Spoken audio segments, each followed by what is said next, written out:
Welcome back to our channel. నేను మీ మాదిరి. ఇప్పుడున్న రోజుల్లో జనాలు ఇలా ఉండడానికే ఎక్కువగా ఇష్టపడుతున్నారు. కానీ దానివల్ల ఏమన్నా హ్యాపీగా ఉంటున్నారా అంటే అది కూడా లేదు. మరి ఆ విషయం ఏంటి అని అనుకుంటున్నారా? ఏం లేదండి.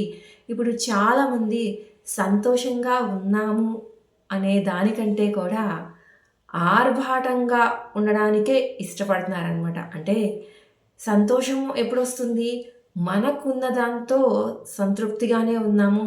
మనకున్నది చాలు అని చెప్పేసి చక్కగా ఫ్యామిలీతో ఉండేటప్పుడు మనకి సంతోషం ఆటోమేటిక్‌గా వస్తది. కానీ నాకే ఉంది. నేనంటే పెద్ద తోపు. నాకు మించిన తోపు లేరు అన్నట్టుగా కొంచెం స్టేజ్‌లో ఉంటే కొంతమందికి అహంకారం వచ్చేస్తది గదా! అలా ఉండడాన్ని ఆర్భాటం అంటారనమాట.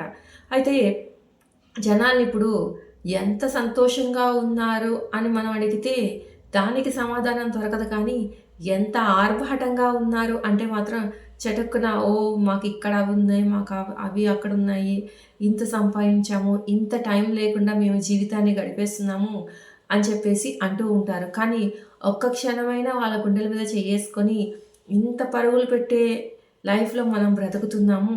కానీ ఒక్క నిమిషమన్నా, ఒక గంటన్నా ప్రశాంతంగా నిద్రపోతున్నామా?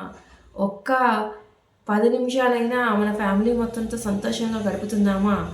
ఒక డబ్బున్నవాడైనా, మధ్యతరగతి వాడైనా కనీసము ఫ్యామిలీతో ఒకరోజు కాతే ఒకరోజైనా సంతోషంగా ఉంటాడు. ఎందుకు అంటే వాడికున్న దానిలో వాడికి సంతృప్తి ఉంది. వాడికున్నదే చాలు అని సంతోషంగా బతుకుతున్నాడు. కానీ ఆర్భాటంగా బతికే మనము అలాంటి లైఫ్ గడపగలుగుతున్నామా అని చెప్పేసి ఎవరైతే ఆర్భాటంగా ఉన్నామని ఫీల్ అవుతూ ఉంటారో అలాంటి వాళ్ళు గుండెల మీద చేసుకొని ఒక్క నిమిషం ఆలోచించినా కానీ నిజమేంటి అనేది వాళ్ళకి తెలుస్తుందనమాట. అలా అని చెప్పేసి అసలు ప్రతి ఒక్కరికి కూడా నిజం తెలీదా అంటే ప్రతి ఒక్కరికి తెలుసండి. చాలామందికి వాళ్ళు గడుపుతున్న లైఫ్ ఏంటి అనేది తెలుసు. వాళ్ళు తీసుకుంటున్నటువంటి స్ట్రగుల్ ఏంటి లైఫ్‌లో అనేది తెలుసు. వాళ్ళు చేసేది మంచా చెడా అనేది కూడా వాళ్ళకొక క్లారిటీ ఉంటది. కానీ యాక్సెప్ట్ చేయరు. యాక్సెప్ట్ చేయటానికి ఈగో అడ్డొస్తూ ఉంటదనమాట వాళ్ళకి. ఎవరైనా దాన్ని పాయింట్ ఔట్ చేసినప్పుడు ఎక్కడ లేని కోపం వచ్చేస్తది.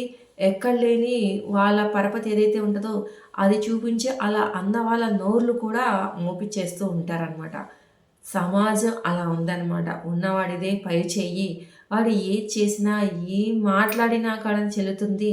కానీ ఒక మధ్య తరగతి వాడో, ఒక పేదవాడో అలా అంటే అది చాలా పెద్ద తప్పైపోతదనమాట. ఇప్పుడున్న సమాజంలో ఇంకా ఇంకా ఎక్కువగా.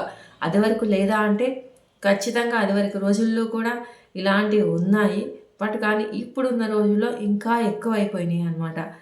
కాకపోతే సంతోషంగా గడిపేది ఎవరు అనంటే మాత్రం 5 చేతులు ఎవరైతే చక్కగా నోట్లోకి వెళ్తాయో, ఎవరైతే హాయిగా ఒక చెట్టు కింద పడుకున్నా గానీ ప్రశాంతంగా నిద్రపోతాడో, అలాంటి వాడికి మించిన ఐశ్వర్యవంతుడు ఉండడు. అలాంటి వాళ్ళకి మించిన సంతోషంగా జీవితాన్ని గడిపే జనాలు వేరే ఎవ్వరూ కూడా ఉండరనమాట. ఈ ఆర్భాటం చూపించేవాడి ముందర అసలు అలాంటి సంతోషం ఒక్కరోజు కూడా ఉంటదో ఉండదో మనము ఖచ్చితంగా తెలుసుకోవచ్చనమాట. వీడికి ఉండదు. ఎందుకంటే వీడు ఒక స్టేజ్‌కి వచ్చిన తర్వాత ఇంకా ఆ పై స్టేజ్‌లో ఏముంటదో, అక్కడేముంటదో, ఇంకా అక్కడే అంత ఎత్తుకి ఎళ్ళాలి నేను అనే దాని మీదే పరుగులు పెట్టేస్తాడు కానీ, వెనక్కి తిరిగి ఏంటి లైఫ్ అనేది చూసుకోడనమాట. తరతరాలు, తరతరాలు ఎక్కడ కూర్చొని తిన్నా గానీ తరగకుండా ఉండేటటువంటి లైఫ్‌ని నేను సెటిల్ చేయాలి. అంత గొప్ప గొప్ప ఆస్తులు నేను సంపాదించేసేయాలి అని చెప్పేసి ఆలోచిస్తాడు. ఆ తరతరాల సంతోషాన్ని నేను చూడగలుగుతున్నానా?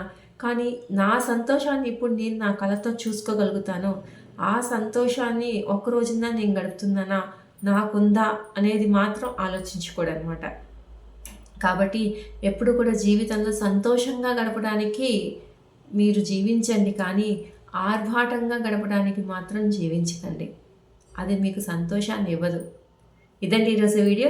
వీడియో కనుక నచ్చితే లైక్ చేయడం మర్చిపోద్దు. మరిన్ని ఇలాంటి వీడియోస్ కోసం వెంటనే ఛానల్ సబ్స్క్రైబ్ చేసుకొని పక్కనే ఉన్న బెల్ ఐకాన్ని కూడా ప్రెస్ చేయండి. అప్పుడే నేను పెట్టే డైలీ నోటిఫికేషన్స్ మీ దాకా వచ్చేస్తాయి.